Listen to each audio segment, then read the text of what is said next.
Hello everyone, this is Harsh Pareek. Welcome to online अनवे classes. तो आज जो हम रीट पर डिस्कस करेंगे, रीट 2022 लेवल सेकंड पर डिस्कस करेंगे, उसके सिलेबस पर डिस्कस करेंगे और वैकेंसी पे जो भी आई है उस पर डिस्कस करेंगे। ठीक है, तो देखिए रीट की जो वैकेंसी आई थी वो आई थी 20,000 की। अभी हाल ही में आई है, सीएम अशोक गहलोत जी ने अभी अनाउंस किया था। ठीक है, देखो 20,000 की वैकेंसी आई, 20,000 जो सीट्स हैं उस पर वैकेंसी आई है रीट की, रीट 2022 की। अभी इसका कोई पर्टिकुलर हुआ नहीं है कि किस तरह से एग्जाम आएगा, किस तरह से क्या पैटर्न रहेगा और सिलेबस क्या होगा, तो हम उस पर तो बाद में बात करेंगे। 2022 पे तो 2021 वाली वैकेंसी के सिलेबस और उसका जो पैटर्न था हम उस पर पहले बात करेंगे। ठीक है, तो देखिए सिलेबस मेरे हाथ में है, हिंदी में है। ठीक है, आप लोग इंग्लिश में देख लेना, दोनों फिर मैं एक साथ डिस्कस तो करता बट ठीक है कोई बात नहीं, हिंदी में कर लेंगे। दोनों सेम ही रहता है, हिंदी और इंग्लिश, कोई ज़्यादा फर्क नहीं रहता। ठीक है, तो देखो पहला जो है आपके, हम पढ़ा रहे हैं अभी एडवांस मैथ, तो उस पर डिस्कस करते हैं। फिर उसके बाद में अर्थमेटिक पे चलेंगे और बाकी जो सारे टॉपिक्स होंगे स्टैटिक्स वाले या जो भी है उन सब पर बात करेंगे। देखो एडवांस मैथ में मैंने पढ़ा दिया है रेखा। ठीक है, रेखा मैंने पढ़ा दिया है, रेखाखंड पढ़ा दिया मैंने, और कोण है, कोण के प्रकार है, कोण व कोण के प्रकार। ठीक है, कोण के प्रकार। देखो रेखा पढ़ लिया अपन ने, रेखाखंड पढ़ लिया है, किरण भी पढ़ लिए साथ में। ठीक है, और एक और टॉपिक इसमें वक्र रेखाएं। ठीक है, वक्र रेखाएं। देखो वक्र रेखाओं के बारे में मैंने बता दिया है, ज्यादा कुछ नहीं होता, बस डेफिनेशन वगैरह होती है और आपको पता होना चाहिए सरल रेखा क्या होती है और वक्र रेखाएं क्या होती है, बस इतना सा है जो मैंने बता दिया था। ठीक है, रेखा, रेखाखंड, कोण और कोण के प्रकार। अब इसमें ज्यादा जो क्वेश्चंस बनते हैं वो बनते हैं कोण के प्रकार में से। जितने भी क्वेश्चंस बनेंगे इनमें से वो बनेंगे कोण के प्रकार में से, मतलब 95% क्वेश्चंस इसमें से बनेंगे। एक आध थ्योरेटिकल क्वेश्चंस आ जाता है और कोण के प्रकार में भी आते हैं थ्योरेटिकल क्वेश्चंस। ठीक है, मैच द कॉलम भी आ सकता है, या असत्य सत्य भी पूछ सकता है, या कुछ जो कोण है अपने उनमें डायग्राम दे देगा, फिर उनमें पूछेगा ये एंगल कितने डिग्री का होगा, फिर आपको देखना पड़ेगा सम्मुख कोण, ठीक है, शीर्षाभिमुख कोण, एकांतर कोण, संगत कोण, जितने भी होते हैं, अंतः कोण, ठीक है, अंतः एकांतर कोण, बहिष कोण, ये सारा आपको देखना पड़ेगा डायग्राम में कौन कौन से एंगल्स हैं, फिर उसके अकॉर्डिंग आपको देखना पड़ेगा कि कौन सा जो एंगल पूछ रहा है वो कितने डिग्री का होगा, तो वो निकालना है। उसके क्वेश्चंस करवाएंगे, करवा दिए कुछ क्वेश्चंस तो मैंने, और कुछ क्वेश्चंस रहे हैं एकांतर कोण के, और जैसे कि रहा है बहिष कोण के रहे हैं, बहिष अंतः एकांतर कोण के रहे हैं, अंतः कोण के रहे हैं, ठीक है, और संगत कोण के रहे हैं। तो ये कुछ कोण एंगल्स रहे हैं जिनके क्वेश्चंस रहे हैं अपने, तो वो तो करवा देंगे। 2 क्लास का है, एक आध या तो कल की क्लास का होगा या परसों की क्लास का होगा, तो इतना ही है। अब देखो आगे जो है वो है अपने समतलीय आकृतियां, उसमें है त्रिभुज, त्रिभुजों की सर्वांग क्षमता है, समरूपता नहीं है। ठीक है, लेकिन समरूपता हम लोग पढ़ेंगे, अब आप पढ़ना चाहो तो पढ़ लेना। देखो ऐसे क्लास लूंगा मैं कि पहले सर्वांग क्षमता पढ़ूंगा, फिर समरूपता पढ़ूंगा, फिर उसके बाद में दोनों का जो है हम दोनों को कॉमन बीच में सारणी बना के दोनों का अंतर डिफरेंस पढ़ लेंगे। ठीक है, डिफरेंस में क्या होगा अपने को समझ में आ जाएगा, दोनों इजीली समझ में आ जाता है। तुलनात्मक रूप से ना कोई भी चीज इजीली समझ में आती है, तो तुलनात्मक रूप से भी मैं बनवा दूंगा, और पहले सर्वांग क्षमता लिखवा दूंगा, फिर समरूपता लिखवा दूंगा, फिर दोनों को तुलनात्मक रूप से भी बता दूंगा, तो इजीली समझ में आ जाएगा, मतलब 2 बार रिवीजन हो जाएगा तो समझ में आ जाएगा जल्दी। ठीक है, फिर उसके बाद में चतुर्भुज है, वृत्त है और बहुभुज है। देखो चतुर्भुज और बहुभुज को साथ में पढ़ेंगे, व्रत रहा, व्रत को हम अलग पढ़ेंगे। ठीक है, ज्यादा बड़े टॉपिक नहीं है, मुश्किल से 5-6 क्लास के होंगे, ज्यादा लंबा खींचेंगे तो 6-7 क्लास के होंगे, अदरवाइज 3-4 में भी खत्म हो सकते हैं, कोई ज्यादा बड़ा नहीं है। ठीक है, अब आता है समतलीय आकृतियों का क्षेत्रफल एवं परिमाप। देखो समतलीय आकृतियों का क्षेत्रफल एवं परिमाप में क्या होगा, त्रिभुज का है, आयत का है, समांतर चतुर्भुज का है और समलंब चतुर्भुज का है। ठीक है, देखो ट्राइंगल है, आयत है, वर्ग नहीं दिया हुआ इसमें, तो वर्ग भी पढ़ेंगे हम लोग, चतुर्भुज भी कुछ पढ़ लेंगे, समांतर चतुर्भुज और समलंब चतुर्भुज में तो मैं पढ़ाऊंगा ही, उसके अलावा जो चतुर्भुज बचेंगे वो भी बता दूंगा, तो कोई ज्यादा इशू नहीं है। अब देखो पृष्ठीय क्षेत्रफल एवं आयतन, ये जो थे त्रिभुज, आयत, समांतर चतुर्भुज और समलंब चतुर्भुज है ना, इसमें वर्ग भी ऐड कर लेते हैं, वर्ग भी पढ़ेंगे। तो ये जो है ये है आते हैं 2D डायमेंशन में, ठीक है, द्विविमीय तंत्र में, और हम ये जो आते हैं आगे घन, घनाभ और लंबवर्तीय बेलन, ये 3 टॉपिक है जिनका क्षेत्रफल और आयतन दोनों आएगा। ये जो होते हैं ये होते हैं 3D में, ठीक है, त्रिविमीय तंत्र में। ओके, तो ये सब चीजें पढ़ेंगे। उसके बाद में हम लोग बात करते हैं, आगे आ जाते हैं। देखो फिर इसमें स्टार्टिंग में टॉपिक है घात, जो बाद में हम लोग पढ़ेंगे एडवांस मैथ के। तो ये जो मैंने टॉपिक बोले थे अभी थोड़ी देर पहले, वो थे एडवांस मैथ के। तो इतने टॉपिक हैं, इसमें ट्रिग्नोमेट्री भी नहीं है, तो डरने वाली बात है ही नहीं, ट्रिग्नोमेट्री नहीं है तो ये काफ़ी अच्छी बात है, ट्रिग्नोमेट्री नहीं है। मतलब 8th क्लास की जो बुक्स में आता है ना, वही आपकी चीज़ें हैं। देखो कभी भी आप तैयारी करो ना, तो सबसे बड़ी चीज़ है कि 8th क्लास की बुक जरूर कर लेना। 8th क्लास की अगर आपको आरबीएससी की बुक मिलती है तो उसको सारा सोल्व कर लेना आरबीएससी को। देखो इससे ना आप एग्जाम भले ही करेक्ट ना कर पाओ, ठीक है, लेकिन जो आपकी बेसिक जो चीजें होती है ना वो क्लियर हो जाएगी। और बेसिक कॉन्सेप्ट बहुत मायने रखते हैं मैथमेटिक्स में, ठीक है। तो बेसिक होना बहुत जरूरी, ठीक है। बेसिक चीजें होना बहुत ही जरूरी है। अगर बेसिक कॉन्सेप्ट आपके क्लियर नहीं है तो मैथमेटिक्स के आप कितने भी बड़े से बड़े क्वेश्चन को सोल्व नहीं कर पाओगे, चाहे से आप कितना भी अच्छे से पढ़ लो, ठीक है। बेसिक चीजें, छोटी छोटी चीजें बहुत मायने रखती है मैथमेटिक्स में। तो 8th क्लास की बुक सोल्व करना, और कोई कर रहा है कर पाओ या ना कर पाओ, लेकिन 8th क्लास की जो आरबीएससी की बुक है या एनसीईआरटी के, दोनों में से कोई सी भी कर लेना। दोनों सेम ही होती है, कोई ज्यादा फर्क नहीं होता है, ठीक है। बस आरबीएससी की थोड़ी ज्यादा बेटर रहती है, क्योंकि सिलेबस में आरबीएससी लिखा हुआ था 2021 में, तो इसमें क्वेश्चन ज्यादा आते हैं, ठीक है। एक ही तरह के क्वेश्चन ज्यादा आते हैं, तो कॉन्सेप्ट बार बार रिवीजन होता है ना, तो जल्दी याद हो जाता है। एनसीईआरटी में क्या होता है, कई सारे जो कॉन्सेप्ट होते हैं उन पे बेसिस पे एक बार ही क्वेश्चन आता है, या दूसरी बार वो रिपीट नहीं होता है, और इसमें ना दूसरी बार भी रिपीट हो जाता है। तो वो एक बार अगर आपको याद हुआ तो दूसरी बार वो बेसिक कॉन्सेप्ट जो आपने तरीका है वो आपको एक बार और याद हो जाएगा, दूसरे क्वेश्चन में फिर एक बार आ गया तो तीसरी बार याद हो जाएगा। तो कोशिश करना आरबीएससी से पढ़ने की, बाकी अगर मिल जाए तो एनसीईआरटी से पढ़ लेना, नहीं मिले तो आरबीएससी, नहीं मिले तो एनसीईआरटी वाले से पढ़ लेना, दोनों सेम ही है, कोई ज्यादा फर्क नहीं होता, ठीक है। तो ये तो रहा अपना एडवांस मैथ का। फिर देखो स्टार्टिंग में लिखा हुआ है इसमें सिलेबस, देखो सिलेबस निकलवा लेना प्रिंट आउट। और प्रिंट आउट निकलवाना इसलिए जरूरी है कि जब भी आप देखो, तो कहीं जनरली क्या होता है स्टूडेंट्स पीडीएफ में देखते हैं मोबाइल में, लेकिन मैं ज्यादा बोलता हूँ कि 5 रुपए या 10 रुपए लगते हैं प्रिंट आउट निकलवाने में, वो अपने अपने एरिया के अकॉर्डिंग है, कहीं पे 2-3 रुपए भी लगते हैं, ठीक है, अपना अपना है। तो प्रिंट आउट निकलवा लेना, और उसको कहीं दीवार पे लगा सको तो लगा देना, नहीं लगा सको तो अपने जो बुक है या कहीं पे जहाँ पे आप उसको बार बार देख सको वहां पे रख देना। और जैसे आप कोई भी टॉपिक करते हो, जैसे कि मान लो कि अभी आपने रेखाखंड, कोण और कोणों के प्रकार वाला कर लिया, ठीक है, तो इनकी टिक लगा देना ऐसे कि ये हमने अच्छे से पढ़ लिया, इसके क्वेश्चंस कर लिए, अब इसमें हमको कोई भी प्रॉब्लम नहीं है।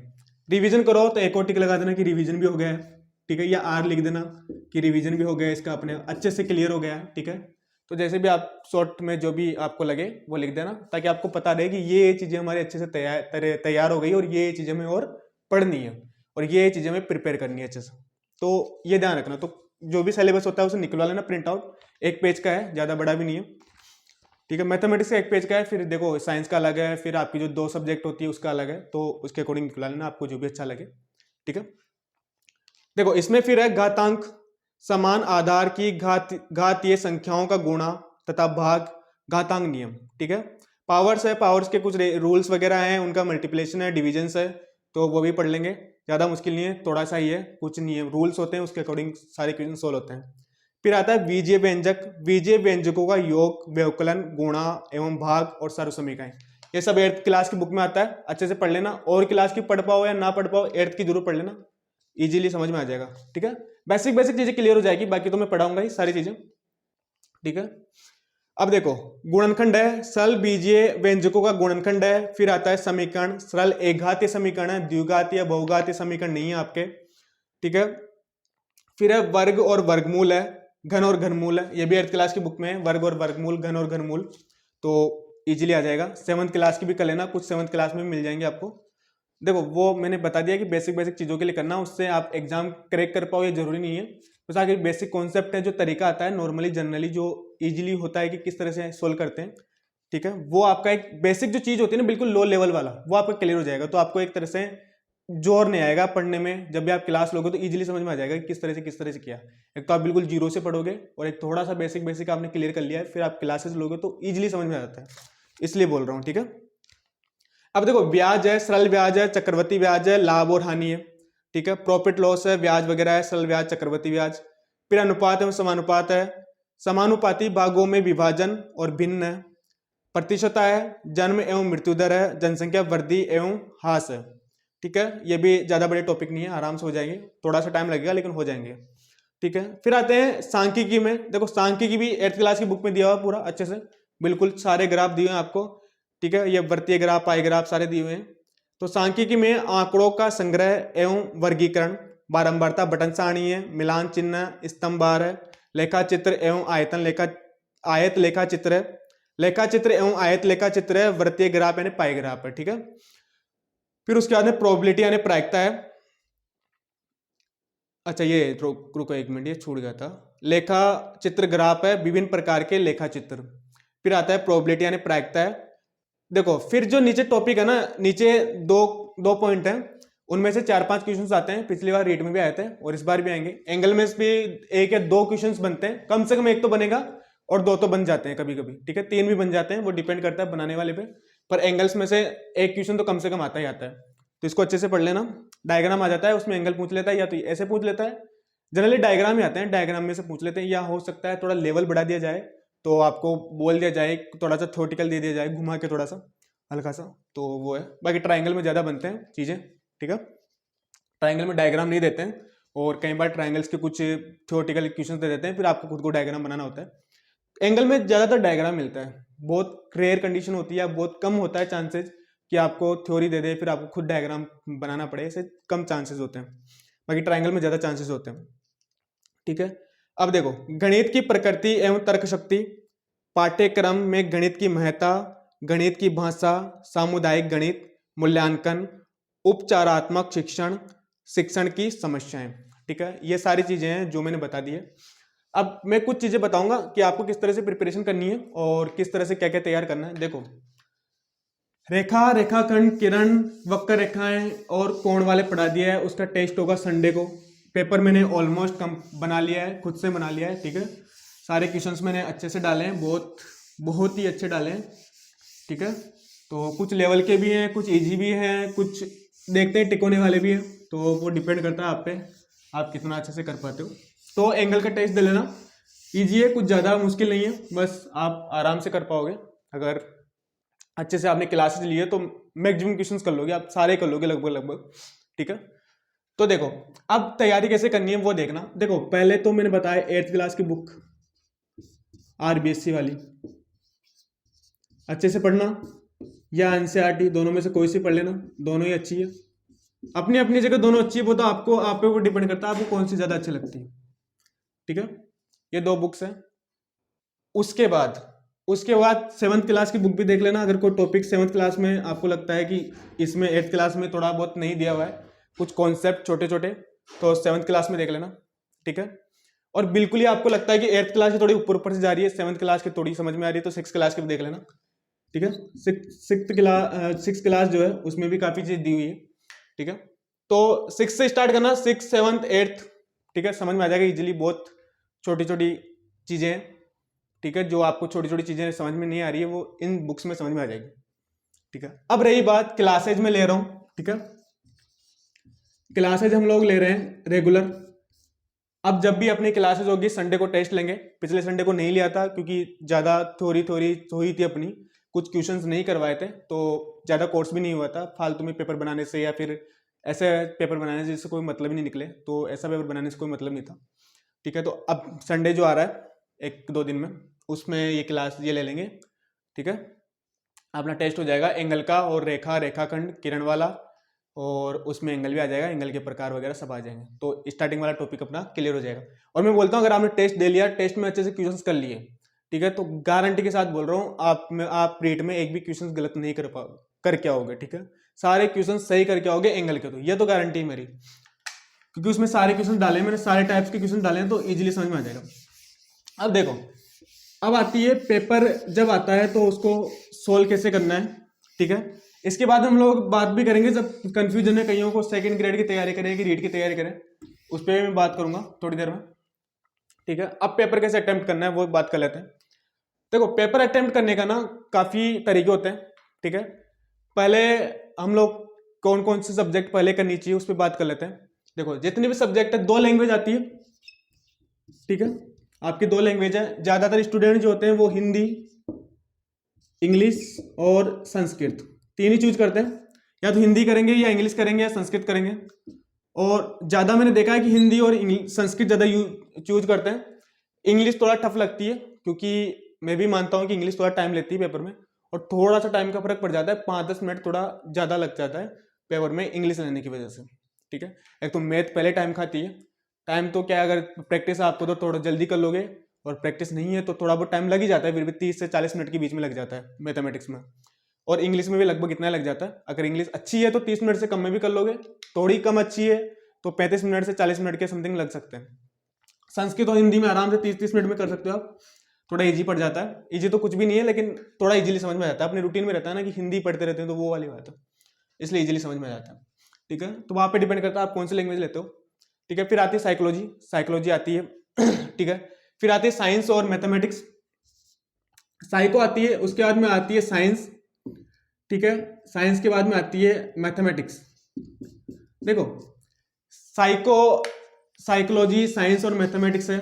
देखो आपको जो है सबसे पहले, सबसे बड़ी गलती मत करना कि मैथमेटिक्स लास्ट में अटेम्प्ट मत करना कभी भी, ये मैं पेपर आएगा तब भी बात करूंगा, अभी पहले बता देता हूँ। उसी तरीके से आप तैयारी करना, और दिमाग में उसी तरीके, अपने दिमाग को उसी तरह सेट करना कि मैथ कभी भी लास्ट में नहीं करनी है। मैंने ये देखा है, मैंने स्टूडेंट से बात की थी, मैंने कहा भी था कि स्टूडेंट से बात कर रहा हूं मैं, तो मैंने देखा है कि 90% जिन स्टूडेंट्स के पेपर सही नहीं गए, उसका रीजन है मैथ लास्ट में करने का।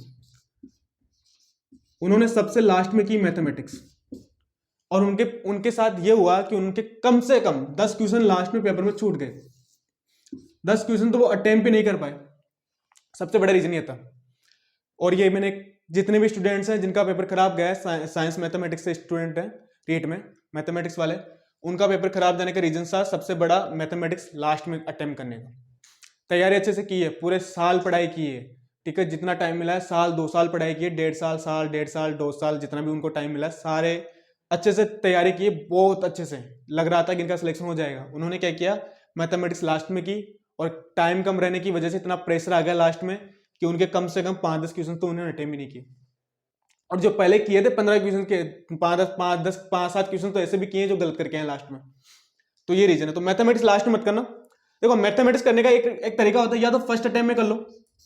देखो फर्स्ट अटेम्प्ट में करते हो तो थोड़ा सा वो होता है कि आपको ये डर लग सकता है कि यार पता नहीं कितना टाइम लग जाए, फिर लास्ट में प्रेशर आ सकता है और सब्जेक्ट पे, ठीक है। तो इससे ज्यादा बेटर तरीका होता है सेकंड अटेम्प्ट में करना, ठीक है। फर्स्ट अटेम्प्ट और सेकंड अटेम्प्ट का मतलब है देखो जाते ही मैथ कर लो, या दूसरी बार में मैथ कर लो। ये 2 तरीके होते हैं, या तो जाते ही मैथ कर लो या दूसरी बार में मैथ कर लो। देखो जाते ही मैथ करते हो तो थोड़ा सा प्रेशर आ सकता है, अगर आपको टाइम ज्यादा लग जाए, 50 मिनट लग गई, 40 मिनट लग गई, 50 मिनट लग गए, तो आपको ऊपर बहुत ज्यादा प्रेशर आ सकता है अदर सब्जेक्ट के लिए। तो मैं बोलता हूँ कि सेकंड बार में कर लो, ठीक है। थर्ड बार में कर सको, थर्ड बार में कर लो, लेकिन लास्ट में मत करना। ये अब फर्स्ट में क्या करना है, फर्स्ट में वो चीज करनी है जो आपकी सबसे ज्यादा स्ट्रांग हो, ठीक है। जो सब्जेक्ट सबसे ज्यादा स्ट्रांग है वो सबसे पहले करनी है, चाहे सो मैथ हो, साइंस हो, कोई सी भी हो, आपकी दोनों लैंग्वेज में से कोई सी भी हो, साइकोलॉजी हो, आपकी मर्जी हो, वो सब्जेक्ट करो। मैथमेटिक्स अगर आप दूसरी बार में तीसरी बार में करते हो तो फर्स्ट अटेम्प्ट में वो करो जो आपके सबसे स्ट्रांग हो। मैथमेटिक्स अच्छी है तो मैथमेटिक्स पहले कर लो, ठीक है। सबसे पहले वही करना जो अच्छे से आती है, ये बात ध्यान रखना। उसके बाद में करना है मैथमेटिक्स, या फिर जो भी सब्जेक्ट आपकी सेकंड नंबर पे जो आपको प्रायोरिटी देते हो कि ये मेरी अच्छी है, वो कर लेना। लेकिन थर्ड अटेम्प्ट में तो कर ही लेना मैथमेटिक्स, ठीक है। तीसरी बार में तो मैथमेटिक्स कर लेना। इन तीनों में से एक बार आपको मैथमेटिक्स करनी है, 4th और 5 पे नहीं करनी है। फर्स्ट, सेकंड और थर्ड, इन तीनों में से एक बार मैथमेटिक्स कर लेनी है, ठीक है। फिर आपकी मर्जी हो, चौथे और 5वें नंबर पे जो जिसको आप लगता है कि वो कर लेनी चाहिए वो कर लेना, ठीक है। जनरली स्टूडेंट जो होते हैं वो साइंस और मैथमेटिक्स दोनों साथ ही करते हैं, ठीक है। उनमें ज्यादा फर्क नहीं होता है, दोनों साथ ही कर लेते हैं कि चलो पहले साइंस कर लेते हैं फिर उसके बाद मैथमेटिक्स कर लेते हैं।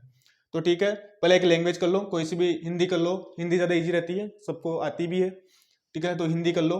किसी को हिंदी थोड़ी कम लगती है अच्छी तो संस्कृत कर लो, इंग्लिश कर लो, साइकोलॉजी कर लो, इन तीनों में से चारों में से एक कर लो। फिर उसके बाद में साइंस कर लो, फिर मैथमेटिक्स कर लो, ठीक है। फिर इन दोनों में से जो भी बचेगी वो कर लेना, है साइकोलॉजी कर लेना, जो भी आपको अच्छा लगेगा, ठीक है। साइकोलॉजी भी लास्ट में मत करना, कोशिश करना लास्ट में वो सब्जेक्ट करो जिसमें आपको ज़्यादा टाइम नहीं लगे और ज़्यादा जोर नहीं आए, ठीक है।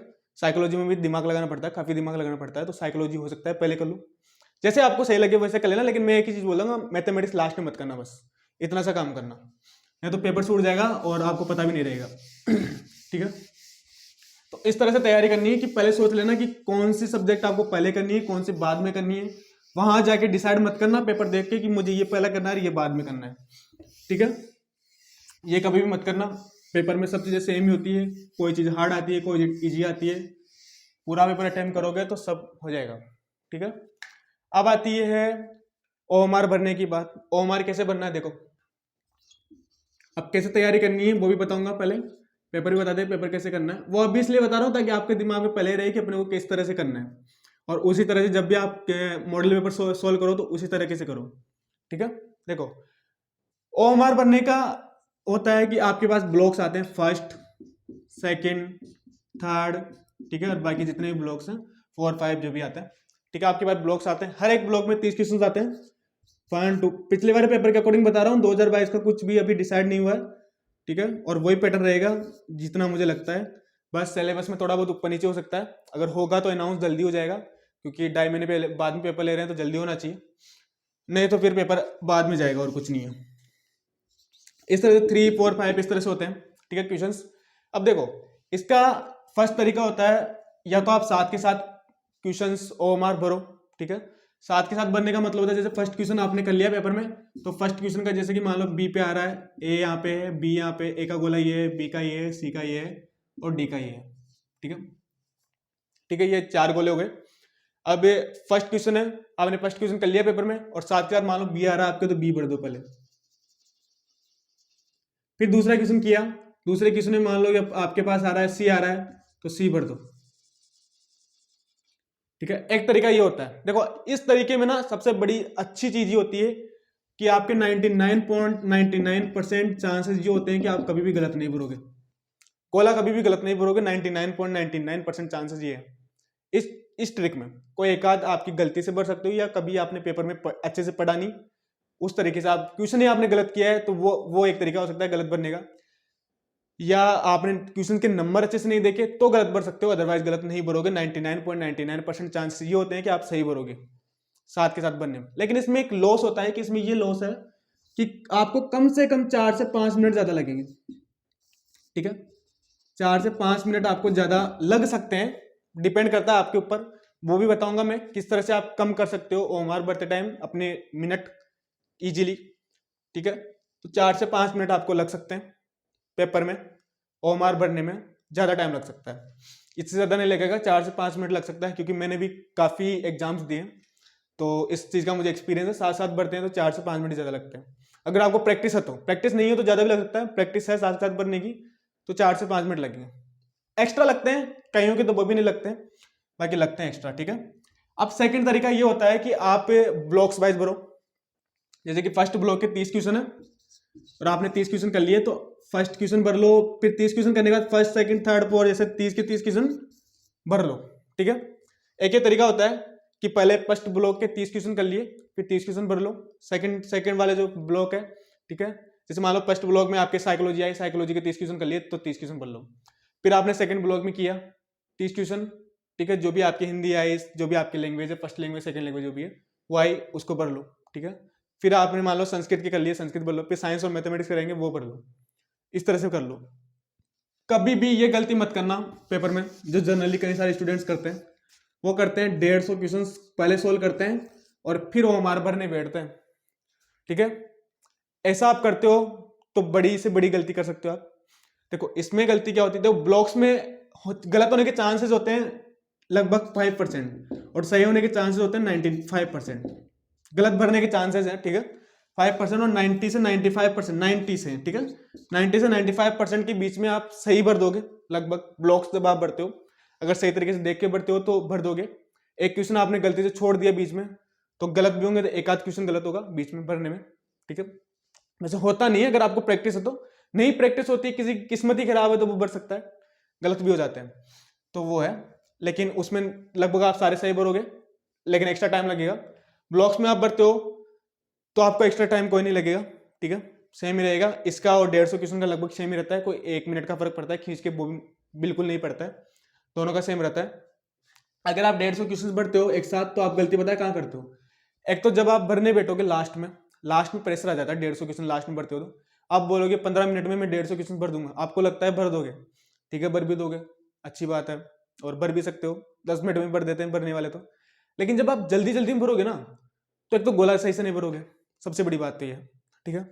गोला अगर आपने सही से भर भी दिया, ठीक है, और कहीं से एक आध क्वेश्चन मिस हो गया आपसे भरते टाइम, आपने 7th नंबर का क्वेश्चन छोड़ दिया मान लो, ठीक है, अब आपने 8th नंबर का क्वेश्चन का जो ऑप्शन है वो 7th में भर दिया, 7 में भर दिया, तो नीचे जो 30 क्वेश्चन तक आओगे ना आप, उसमें हो सकता है आप 4-5 क्वेश्चन तो गलत भर ही दोगे, फिर आपको पता चलेगा अरे यार 10वां है, मैं यहाँ चला गया, ठीक है, 11 का मैंने भर दिया, अभी तो 10वां ही चल रहा है। तो ऐसे गलतियां करोगे आप, कई सारे स्टूडेंट्स गलतियां करते हैं। तो 150 कभी भी एक साथ मत बनना, ये तो बेवकूफी है, ठीक है। 150 एक साथ बनना, ये दोनों बेस्ट तरीके हैं, या तो ब्लॉक्स वाइज भरो या साथ के साथ भरो, ठीक है। उसमें थोड़ा ज्यादा टाइम लगता है, 3-4 मिनट या 5 मिनट ज्यादा लगती है, और इसमें नहीं लगता टाइम, क्योंकि उसमें ज्यादा इसलिए लगता है बार बार आपको उठा के भरना पड़ेगा, फिर इधर क्वेश्चन करोगे फिर उठा के भरना पड़ेगा, फिर क्वेश्चन करोगे फिर उठा के भरना पड़ेगा, इतना सा फर्क पड़ता है। लेकिन इसमें एक फायदा है, इसमें लास्ट में प्रेशर बिल्कुल भी नहीं रहता आपके पास, मतलब ओएमआर का प्रेशर नहीं रहता है, ओएमआर भरने की टेंशन नहीं है, फिर ये वाली बात है। इसमें भी रहता है तो थोड़ा सा रहता है कि ब्लॉक ही भरना है, एक ब्लॉक है अपने पास 30 क्वेश्चन बने, 30 क्वेश्चन में मुश्किल से 5 मिनट लगते हैं, 5 मिनट में आप 30 क्वेश्चन भर दोगे। फिर भी पेपर में कोशिश करना कि 10 मिनट पहले ही भरना बैठ जाओ, और 3-4 मिनट 5 मिनट पहले पेपर सॉल्व कर लो पूरा, ये कोशिश करना। ऐसा नहीं कि 2 मिनट 3 मिनट रह गए फिर ओएमआर बनने बैठ दो। अगर आपके पास 5 क्वेश्चन पीछे छूट रहे ना, और आपके 10 मिनट रह गई एग्जाम खत्म होने में, और लास्ट में अगर आपके पास 5 क्वेश्चन बचे हैं, तो पहले 10 मिनट पहले आप ओएमआर भर लो, फिर 5 क्वेश्चन जो बचे हैं वो बाद में कर लेना, क्योंकि उन 5 क्वेश्चन के चक्कर में ना 30 क्वेश्चन खराब मत कर देना, बस ये वाली बात है, ठीक है। तो ओएमआर पहले ना, लास्ट का जो ब्लॉक है वो पहले भरते रहो, साथ साथ हो सकता है आप ऐसा कर लो, 3-4 ब्लॉक्स जो भी आते हैं आपके वो पहले भर लो, और जो लास्ट का है उसमें साथ भर लो क्वेश्चंस। जैसे कि लास्ट वाला जो है कितने होते हैं, 120 होते हैं, 120 तक आपने पहले भर लिया, सारे ब्लॉक कंप्लीट हो गए, पहले फर्स्ट वाला ब्लॉक भर लिया, फिर सेकंड वाला ब्लॉक भर लिया, फिर थर्ड वाला भर लिया, फिर 4 वाला भर लिया। ये सब तरीका और भी अच्छा है। देखो 120 तक आपने पूरे भर लिए ब्लॉक वाइज, पहले 30 क्वेश्चन किए फर्स्ट ब्लॉक के, फिर भर लिया उसको, ठीक है, 30 क्वेश्चन आपने पेपर में सोल्व कर दिए, फिर आपने ओएमआर ली और 30 क्वेश्चन के जो भी आपके आंसर है वो एक साथ भर लिया। वैसे आपने सेकंड ब्लॉक में किया, 30 क्वेश्चन किए और 30 क्वेश्चन के ओएमआर में भर लिया, एक साथ 30 क्वेश्चन पेपर में सोल्व किए, फिर 30 क्वेश्चन की जो आंसर है वो ओएमआर में एक साथ भर लिया। ऐसे थर्ड में किया, ऐसे फोर्थ में किया। अब लास्ट वाला जो ब्लॉक बचेगा आपके पास, 120 क्वेश्चन आपने कर लिए, लास्ट में 30 क्वेश्चन बचे।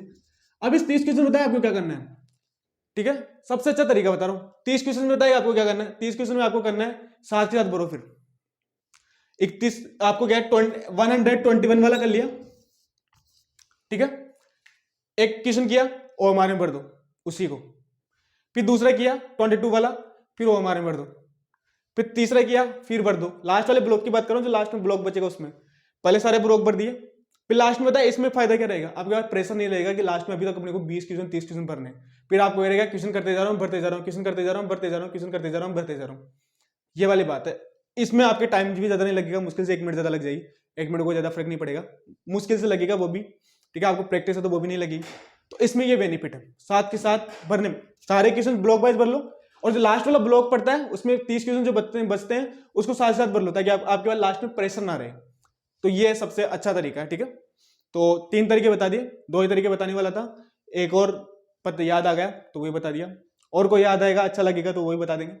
बाकी 3 तरीके सबसे बेस्ट है, मुझे लास्ट वाला सबसे बेस्ट लगा, तीसरा तरीका। पहले 120 क्वेश्चन जो है 150 में से वो ब्लॉक वाइज भरो, ठीक है, फिर लास्ट में जो आपके 30 क्वेश्चन बचते हैं उनको साथ के साथ भर लो, ठीक है। 121 वाला किया उसमें भर लो ओएमआर में, 122 वाला सोल्व किया फिर ओएमआर में भर लो। इसी का जो प्रेशर रहेगा ना लास्ट वाला जो भरने वाला ओएमआर का, वो खत्म हो जाएगा आपका।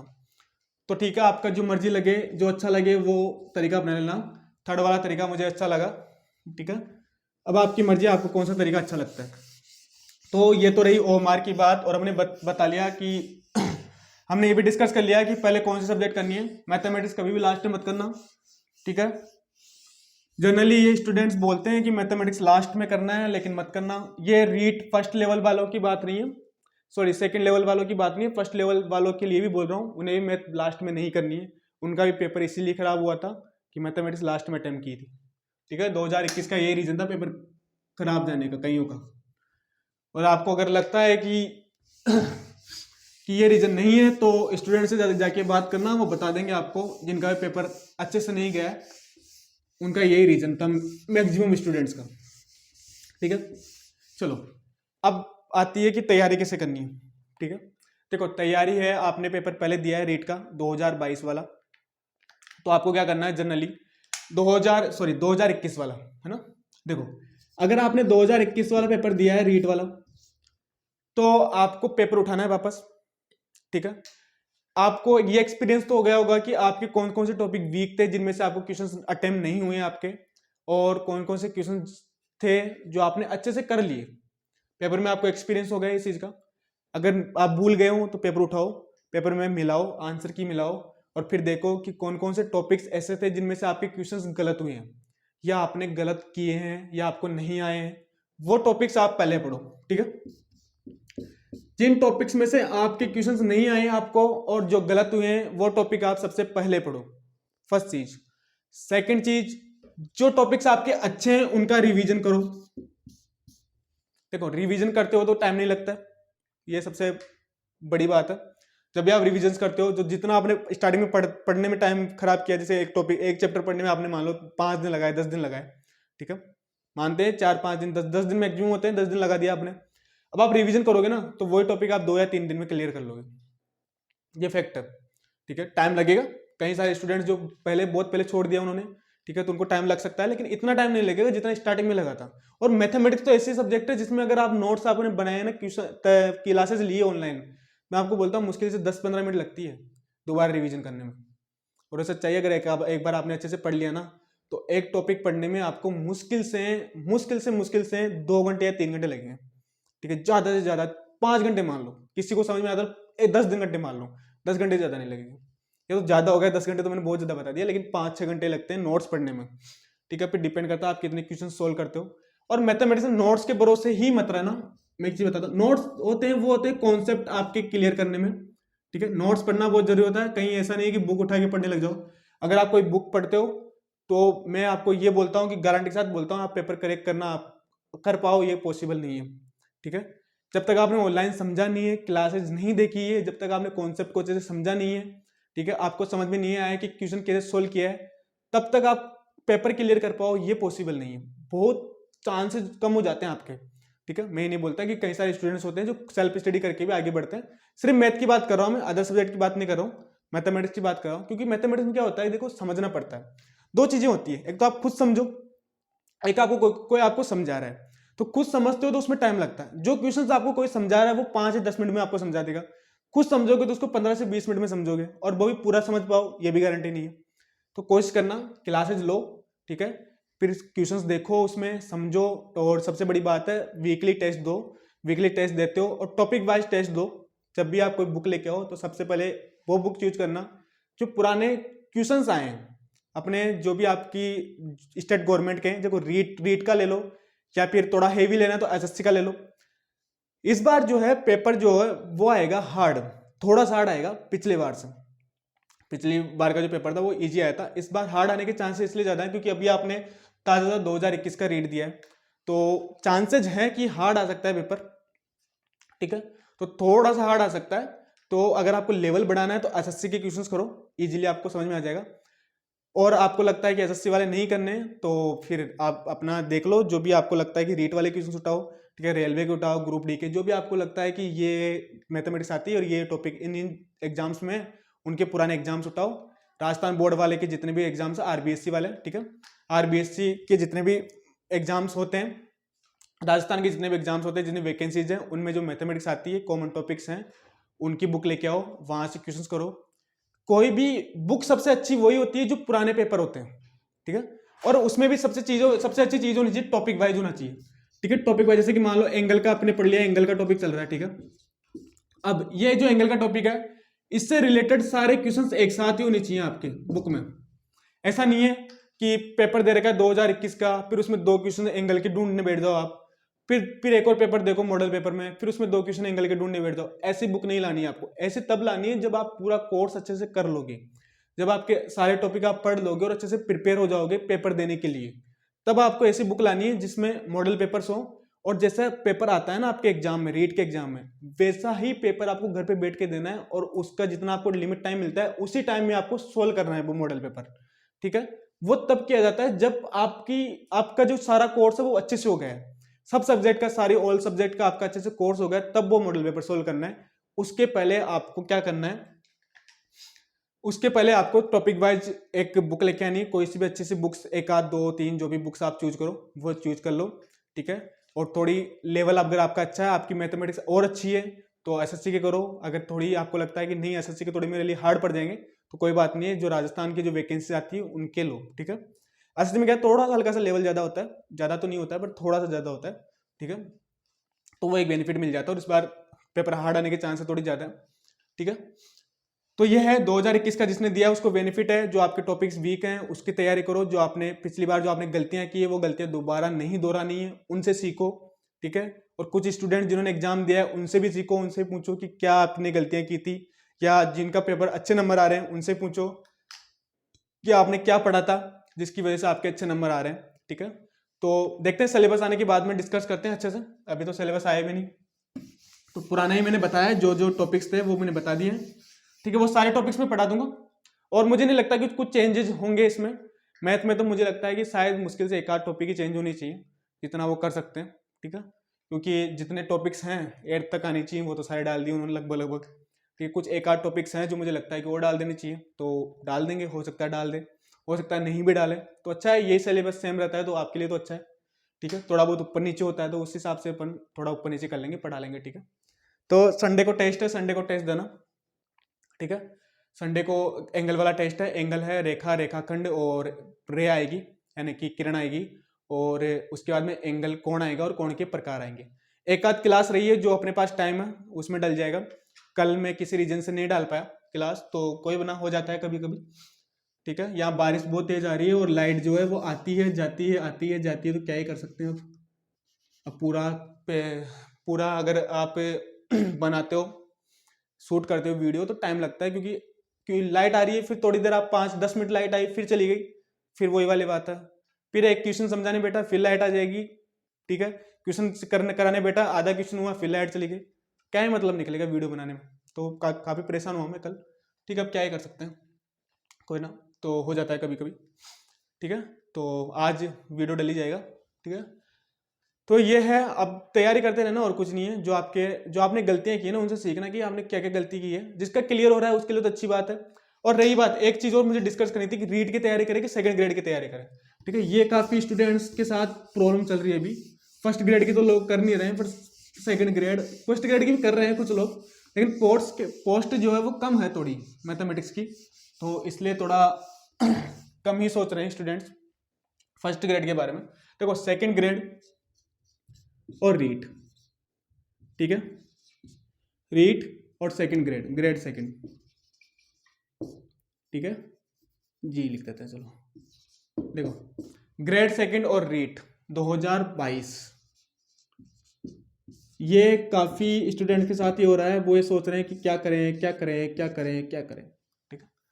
मैं एक चीज बोलूंगा, अगर अगर आपने रीट अच्छे से पढ़ी है, ठीक है, पिछला पेपर आपने अच्छा दिया है और आपके कुछ एक आध नंबर ही कम रहे थे, तो मैं बोलूंगा रीट की तैयारी करो, ठीक है। क्योंकि ऐसी जगह पे जाने से ज्यादा अच्छा है जो ऐसी जगह पे जाना जिसको आपने कभी अच्छे से नहीं समझा है, ठीक है, जिसमें आपको पूरा अच्छे से नया पढ़ना पड़ेगा। कुछ टॉपिक्स मिक्स है, कॉमन टॉपिक्स है, दोनों कॉमन टॉपिक पढ़ोगे, इसमें से कुछ ही एक आध कुछ टॉपिक्स ही होते हैं, ठीक है, जनरल मैथ वाले जो इसमें आएंगे सेकंड ग्रेड में, ठीक है, बाकी तो अदर ही आएंगे। तो कॉमन टॉपिक को छोड़कर कुछ ऐसे टॉपिक्स जो आपने कभी नहीं पढ़े और आपने कभी प्रिपरेशन नहीं की है, और एक वो चीज जिसकी आपने प्रिपरेशन की अच्छे से, तैयारी कर रखे हो, एग्जाम दे रखे हो, उसमें कुछ कुछ चीजें ही गलत गलत की है, कुछ एक आठ 10 5 7 10 टॉपिक ही आपकी वीक है, तो उस चीज को ज्यादा महत्व दोगे। वो चीज जिसको आप नए सिरे से स्टार्ट करोगे उसको ज्यादा इंपॉर्टेंस दोगे। किसको दोगे मुझे बताओ? तो उस चीज को ज्यादा इंपॉर्टेंस देनी चाहिए जो आपको आती है, ठीक है। ऐसी चीज में जाने से अच्छा है जो चीज आपको आती है और उसमें आपको मौका मिल रहा है तो उसी में जाओ। जो चीज आपको नई सिरे से पढ़नी पड़ेगी उसके पीछे मत भागो, ठीक है। सबसे बड़ी बात ये अब आती है कि कई लोगों ऐसा भी होता है कि भरोसा नहीं रहता है राजस्थान गवर्नमेंट पे कि रीट पता नहीं करवाएंगे नहीं करवाएंगे, ठीक है। ये भी रहता है, करवाएंगे तो 2022 के 2023 में करवाएंगे। तो मैं बोलता हूँ सेकंड ग्रेड भी लंबी जाएगी। कोई ये समझ के बैठा है कि सेकंड ग्रेड हो जाएगी, तो मैं बोलता हूँ दिसंबर तक तो जाएगी लगभग, जितना मुझे लगता है, ठीक है। देखो दिसंबर के पहले भी हो सकती है, मैं नहीं बोल रहा हूँ दिसंबर के बाद ही होगी, दिसंबर तक जाएगी, ठीक है, या उसके पहले नहीं होगी, बिल्कुल नहीं, नहीं दिसंबर के पहले भी हो सकती है। पर देखो, अगर देखो रीट जो है, और देखो कोरोना जो है सबसे बड़ा आपके साथ करेगा, जो भी करेगा कोरोना करेगा। कोरोना में लॉकडाउन लग चुका है काफ़ी जगह पे, ठीक है, और नाइट कर्फ्यू तो लग ही गया है ऑलमोस्ट, जयपुर में भी लग गया है, स्कूल्स भी बंद हो गई है काफ़ी, ठीक है। तो ये भी एक रीजन है, कोरोना सबसे बड़ा रीजन है, कोरोना बढ़ रहा है अभी, ओमिक्रॉन का थोड़ा चल ही रहा है, तो देखो क्या होता है। देखो 2 क्लासेस रही है एंगल की, अराउंड 2 क्लासेस रही है, 2 क्लास में हो जाएगा अपने। लास्ट के कुछ प्रकार है, एक मैंने बता दिया क्या क्या रहे, ठीक है। तो 2 क्लासेस रही है अराउंड, हो सकता है मैं 1 क्लास पूरी कर दूं, पर कोशिश करूंगा 2 क्लासेस ही ले लूं, क्योंकि अपने पास 2 क्लासेस हो जाएगी लगभग, 2 क्लास का टाइम अपने पास, तो 2 क्लासेस ले लेंगे। और संडे को टेस्ट है अपना, क्या क्या आएगा मैंने बता दिया, रेखा आएगी, ठीक है, लाइन आएगा, लाइन सेगमेंट आएगा यानी रेखाखंड, ठीक है। फिर उसके बाद में किरण या रे आएगा, रे या किरण, ठीक है। फिर आएगा एंगल या कोण, एंगल या कोण में डेफिनेशंस आएगी, कोणों के प्रकार आएंगे, ठीक है। क्वेश्चंस कोणों के प्रकार में से आते हैं, बोल दिया मैंने, डायग्राम वगैरह आते हैं, वो मैंने कुछ क्वेश्चन करवा दिए, कुछ एक आध प्रकार हैं वो मैं करवा दूंगा, ठीक है। तो ये चीजें आएगी, तो अच्छे से पढ़ना, पेपर देना, और बेसिक कॉन्सेप्ट पढ़ना, ठीक है। थ्योरी भी थोड़ी बहुत अच्छे से पढ़ना, थोड़ी बहुत क्या पढ़ना ही है अच्छे से बिल्कुल, ताकि आपको पता रहे कौन कौन से एंगल्स हैं। तो सारे क्वेश्चन डाल दूंगा मैं, तो संडे को टेस्ट हो जाएगा, और टेस्ट देना, जो भी तैयारी कर रहे हैं उनको भी बोलना है कि टेस्ट दे, जरूरी है टेस्ट देना, ठीक है। टेस्ट दोगे तो प्रैक्टिस रहेगी, और पता रहता रहेगा कि कौन कौन से क्वेश्चन, कौन कौन से टॉपिक्स आपके वीक हैं, और क्या क्या चीज़ें आपकी बेसिक चीज़ें जो वीक है। तो देखो संडे को टेस्ट होगा, ठीक है, 30 नंबर का होगा, कितने नंबर का होगा, 30 नंबर का होगा, और 30 क्वेश्चन आएंगे, नो नेगेटिव मार्किंग रहेगी, ठीक है। फिर जो मंडे होगा, मंडे जो होगा उसमें आपको इसका सॉल्यूशन मिल जाएगा, ठीक है। संडे को टेस्ट होगा, 30 क्वेश्चंस की जो नंबर होंगे वो 30 होंगे, और मार्क्स जो होगा वो 30 होगा। Test question 30, marks 30, no negative marking, ठीक है। आपको देखना है कौन सा क्वेश्चन आपका गलत गया, कौन सा क्वेश्चन सही गया, और जो मंडे को होगा वो होगा सॉल्यूशन, सॉल्यूशन आपको मिल जाएगा, ठीक है। पैटर्न क्या रहेगा मैं बता देता हूँ एक बार, और पहले मैंने इंट्रो में बता दिया वैसे। देखो पैटर्न रहेगा आपके पास, 5 क्वेश्चन आएंगे, एक 5 मिनट के लिए 5 क्वेश्चन आएंगे, कितने मिनट के लिए, 5 क्वेश्चन आएंगे 5 मिनट के लिए, ठीक है। एक फोटो आएगी 5 मिनट के लिए, और उसमें 5 क्वेश्चन रहेंगे, वीडियो में ऐसे चलता रहेगा बिना कोई साउंड के, बिल्कुल आपके पास जैसे पेपर देते हो वैसे आएगा सेम। 5 क्वेश्चन आएंगे, 5 मिनट में आपको सोल्व करना पड़ेगा। फिर नेक्स्ट 6 से लेके और 10 मिनट के बीच में आपके पास फिर 5 क्वेश्चन आएंगे, ठीक है, टोटल मिला के 10 क्वेश्चन हो गए। ऐसे फिर 10 से लेके और 15 मिनट के लिए आपके पास फिर 5 क्वेश्चन आएंगे, ठीक है, 20 क्वेश्चन हो गए। ऐसे करते करते आपके पास 30 मिनट तक टोटल 6 फोटो जाएगी, जिसमें 5-5 क्वेश्चन होंगे, ठीक है, और टोटल 30 क्वेश्चन हो जाएंगे। तो टोटल 30 क्वेश्चन आएंगे, तो और 30 नंबर के होंगे, हर 5 मिनट में 5 क्वेश्चन आएगा, ठीक है। क्वेश्चन आएंगे 5 मिनट में 5 क्वेश्चन आएंगे, ऐसे 6 फोटोज आएगी टोटल, और 6 फोटोज में 30 मिनट तक 6 फोटोज आएगी, हर 5 क्वेश्चन आएंगे एक फोटो में, और 5 मिनट तक वो फोटो आपके सामने रहेगी। 5 मिनट में आपको 5 क्वेश्चन सोल्व करने हैं, ऐसे 6 फोटो जाएगी, 6 फोटोज को आपको सोल्व करना है, और उसके बाद में 30 टोटल 30 क्वेश्चन जाएंगे, और 30 मार्क्स हो जाएंगे, ठीक है। अब देखते हैं आपके कितने मार्क्स आते हैं, वो आपको पता चल जाएगा आपने कितनी स्टडी की है, कितने आपने पेपर्स, मतलब कितना आपने क्वेश्चन सोल्व किए, तो उसके अकॉर्डिंग सॉल्यूशन उसका नेक्स्ट डे मिल जाएगा आपको, ठीक है। क्या क्या आंसर रहेंगे सारा नेक्स्ट डे मिलेगा, जो भी है कि इसमें कौन कौन सा आंसर आ रहा है, क्या क्या आपने गलतियां की है, सब कुछ आपको सॉल्यूशन मिलेगा, मैं प्रॉपर सोल्व करूंगा, ठीक है। अब रही बात कमेंट की, आपके जो कमेंट आते हैं उसका भी तो बताना है मुझे, क्या कब आएगा। तो देखो कमेंट का है वो अपन ऐसा करते हैं, संडे को रख लेते हैं, ठीक है। संडे को जैसे क्वेश्चन संडे को रखे कि मंडे को रखें, बताओ। संडे को रख लेते हैं। देखो पेपर आपका 30 मिनट में खत्म हो जाएगा, मतलब 7:30 बजे का खत्म हो जाएगा आपका पेपर, 7:30 पे आपका पेपर खत्म हो जाएगा। तो नहीं यार संडे को फिर आप पता नहीं देखो नहीं देखो कमेंट, नहीं।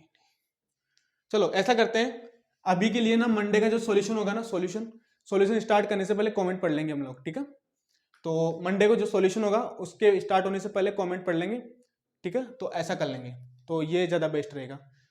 फिर बीच में नेक्स्ट मंथ, नेक्स्ट जो वीक होगा उसमें मैं बता दूंगा कब कौन सा वीक, कौन सा डे स्टार्ट रखेंगे अपन, जिसमें अपन लोग बात कर लेंगे जो भी है, ठीक है। तो मंडे को करेंगे कमेंट का जो सॉल्यूशन। अभी के लिए ये रहेगा, मंडे को जिस दिन सॉल्यूशन बताऊंगा मैं टेस्ट पेपर का, उसके स्टार्टिंग में जो आपके कमेंट आए हुए हैं जितने भी, उन सारों के मैं रिप्लाई बता दूंगा, ठीक है। ज़्यादा मिनट नहीं लगेगी, 20-25 मिनट जो भी लगेगी, 10-5 मिनट लगेगी, ज़्यादा नहीं लगेगी, ठीक है। थोड़ा जल्दी बता दें, ठीक है। तो ये है, तो ये पैटर्न है। अब देखो बाद में अभी टॉपिक वाइज चल रहा है अपना जो भी टेस्ट चलेगा, उसके बाद में हम लोग क्या करेंगे, जैसे कि 3-4 टॉपिक्स हो जाएंगे अपने, ठीक है। देखिए मान लो एंगल का टॉपिक हो गया अपने पास, ज्योमेट्री के सारे टॉपिक हो गए, ऐसा सोच के चलते हैं हम लोग। ज्यामिति की जो भी है एंगल ज्यामिति, ठीक है, ज्योमेट्री लिख लेते हैं, ज्योमेट्री के जितने भी टॉपिक है, ठीक है। ज्योमेट्री के सारे टॉपिक हो गए मान लो, जैसे कि अपना हो गया एंगल वाला हो गया, ठीक है। उसके बाद ट्राइंगल हो गया, ट्राइंगल के साथ साथ अपने पास चतुर्भुज वाला हो गया, ट्राइंगल यानी त्रिभुज, ठीक है, त्रिभुज वाला हो गया, चतुर्भुज वाला हो गया, बहुभुज वाला हो गया, ठीक है। और बहुभुज के बाद में वृत्त रहा, वृत्त भी हो गया। ये सारे टॉपिक अपने हो गए, ज्योमेट्री पूरी कंप्लीट हो गई। तो उसके बाद एक मेजर टेस्ट लेंगे। मेजर टेस्ट में क्या होगा, इन सबसे रिलेटेड एंगल, ट्राइंगल, चतुर्भुज, ठीक है, बहुभुज और वृत्त, ये सारे टॉपिक मिला के एक टेस्ट ले लेंगे। 30 मिनट का रहेगा, 30 क्वेश्चन आएंगे, हर जो भी पैटर्न है हर 5 मिनट में एक फोटो आ जाएगी, जिसमें 5 क्वेश्चन होंगे, इसे मिला के 6 फोटो जाएगी 30 मिनट तक, ठीक है। और 30 क्वेश्चन आएंगे और 30 नंबर के होंगे। तो इन सबको मिला के एक मेजर टेस्ट ले लेंगे, ठीक है। फिर अपने पास ज्योमेट्री हो गई मान लो, फिर उसके बाद में अपने पास क्षेत्रफल वाला भी हो गया, क्षेत्रफल क्षेत्रमिति हो गई, वह आयतन भी हो गया, ठीक है। ये सारे दोनों टॉपिक हो गए। तो आयतन, क्षेत्रफल और आयतन होने के पहले एक मेजर टेस्ट ले लेंगे पूरे टॉपिक का। फिर उसके बाद में एक सुपर मेजर टेस्ट ले लेंगे, जिसमें ये दोनों टॉपिक ले लेंगे एक साथ, ठीक है। ये वाला टॉपिक भी ले लेंगे और ये भी ले लेंगे। तो देखो फर्स्ट बार में क्या होगा, अपन संडे को टेस्ट लेंगे, संडे में जो टॉपिक चल रहा है उससे रिलेटेड टेस्ट ले लेंगे। जैसे एंगल हो गया तो एंगल से रिलेटेड टेस्ट ले लिया, एक ट्राइंगल हो गया फिर ट्राइंगल से रिलेटेड टेस्ट ले लिया, ठीक है। चतुर्भुज हो गया, चतुर्भुज से रिलेटेड एक टेस्ट ले लिया, बहुभुज हो गया, बहुभुज का टेस्ट ले लिया, फिर वृत्त का टेस्ट ले लिया। फिर जैसे सारे हो गए तो एक मेजर टेस्ट ले लेंगे ताकि आपका रिवीजन हो जाएगा, ठीक है। तो इसका मेजर टेस्ट भी हो गया और वीकली टेस्ट भी हो गया टॉपिक वाइज, ये हो गया। फिर उसके बाद क्षेत्रफल होगा। क्षेत्रफल में मान लो हमने पढ़ा अभी आयत और वर्ग पढ़ा, आयत पढ़ा तो आयत वाला टेस्ट ले लेंगे एक, वर्ग हो गया वर्ग वाला टेस्ट ले लेंगे, समलम चतुर्भुज, समांतर चतुर्भुज जो भी है, ठीक है। चतुर्भुज वाले हो गए, चतुर्भुज वाला जो क्षेत्रफल है उसका एक टेस्ट ले लिया। फिर क्षेत्रफल कंप्लीट होने के बाद क्षेत्रफल का एक मेजर टेस्ट ले लेंगे। फिर आयतन वाला जो 3D वाला चलेगा, आयतन और क्षेत्रफल वाला, उसमें घन, घनाभ और लंबवर्तीय बेलन चलेगा। अपने रीट में इतना ही है, घन वाला ले लिया और घनाभ वाला ले लिया, दोनों का मिक्स करके एक टेस्ट ले लेंगे। फिर लंबवर्तीय वाला है, लंबवर्तीय होते ही लंबवर्तीय का एक टेस्ट ले लेंगे। फिर तीनों का मिला के एक टेस्ट ले लेंगे, ठीक है। फिर तीनों का मिला के मेजर टेस्ट हो गया। फिर उसके बाद में एक और मेजर टेस्ट ले लेंगे, जिसमें अपने पास क्षेत्रफल, आयतन वाले 2D और 3D वाले। 2D वाले कौन कौन से, आयत, वर्ग और चतुर्भुज वाले। और इसके बाद में क्षेत्रफल 3D वाले हो गए, घन, घनाभ, लंबवर्तीय, ठीक है, लंबवर्तीय बेलन। यही है दिया हुआ है सिलेबस में। सिलेबस का थोड़ा चेंजेस होता है तो गोला वगैरह भी आता है, शंकु भी आता है, तो उसके अकॉर्डिंग देख लेंगे। तो ये सारे टेस्ट ले लिया। फिर उसके बाद दोनों को मिला के एक मेजर टेस्ट ले लिया।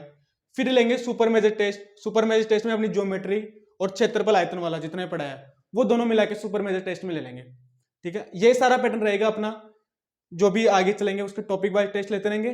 फिर उसके बाद में जो पूरा एक टॉपिक हो गया, ठीक है, ये सांख्यिकी पूरी हो गई, सांख्यिकी का एक टेस्ट ले लेंगे मेजर टेस्ट।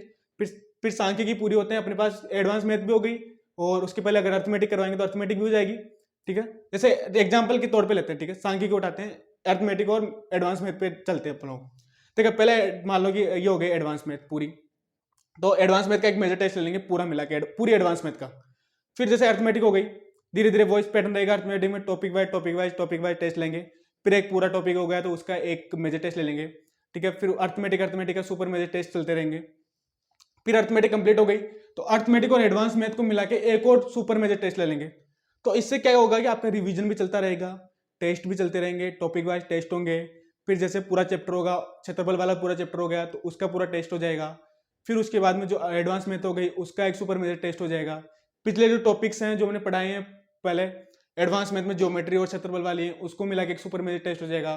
फिर पूरे एडवांस मैथ का सुपर मेजर टेस्ट हो जाएगा। फिर एडवांस मैथ और अर्थमेटिक हो गई तो अर्थमेटिक और एडवांस मैथ को मिला के दोनों का एक और टेस्ट हो जाएगा, ठीक है। फिर सांख्यिकी हो गई इसी तरह से, सांख्यिकी को एडवांस मैथ को और अर्थमेटिक को तीनों को मिला के एक और टेस्ट हो जाएगा। फिर अपने सारे टॉपिक्स हो जाएंगे, प्रोबेबिलिटी वगैरह सारे जितने भी टॉपिक्स हैं सारे हो गए। फिर सबको मिला के टेस्ट से टेस्ट चलते रहेंगे, जितना अपना कोर्स होने के बाद में टेस्ट टेस्ट टेस्ट सबको मिला के टेस्ट चलेंगे फिर, ठीक है। वही 30 क्वेश्चन 30 मिनट, ठीक है। तो सेम टेस्ट चलता रहेगा अपना अपना अपना। अब देखो 30 मिनट और 30 क्वेश्चन का देने का एक रीजन होता है, ठीक है। रीजन क्या है कि जैसे ही 30 मिनट में 30 क्वेश्चन आप करते हो तो पेपर, आप जैसे पेपर में आपको आपके पास 30 मिनट में 30 क्वेश्चन सोल्व करने होते हैं, तो आपको वो प्रैक्टिस हो जाएगी। सिर्फ 30 मिनट मिलेंगे और 30 मिनट में 30 क्वेश्चन सोल्व करने हैं, तो आपको पेपर की प्रैक्टिस हो रही है पूरी, कि आपको 1 मिनट में एक ही क्वेश्चन सोल्व करना है बस। तो ये प्रैक्टिस हो जाएगी आपकी। तो ये सबसे बड़ा है टेस्ट का पैटर्न। में काफ़ी सोचा है मैंने इसके बारे में, और काफ़ी डिस्कस किया है और काफ़ी दिमाग लगाया, तब जाके मुझे ये बेस्ट तरीका लगा, ठीक है। तो ये काफ़ी अच्छा तरीका है। आप पहले टॉपिक वाइज टेस्ट लो, फिर सारे टॉपिक होने के बाद में एक मेजर टेस्ट ले लो, फिर जैसे पूरा चैप्टर हुआ तो एक और मेजर टेस्ट ले लो, फिर 2 चैप्टर हो गए तो सुपर मेजर टेस्ट ले लो, फिर अर्थमेटिक, अगर मैथमेटिक्स के पार्ट हो गए, अर्थमेटिक पूरी हो गई तो एक मेजर टेस्ट ले लो अर्थमेटिक का, और एडवांस मैथ हो गए तो एडवांस मैथ का एक मेजर टेस्ट ले लो, फिर अर्थमेटिक और एडवांस मैथ दोनों को मिला के सुपर मेजर टेस्ट ले लो।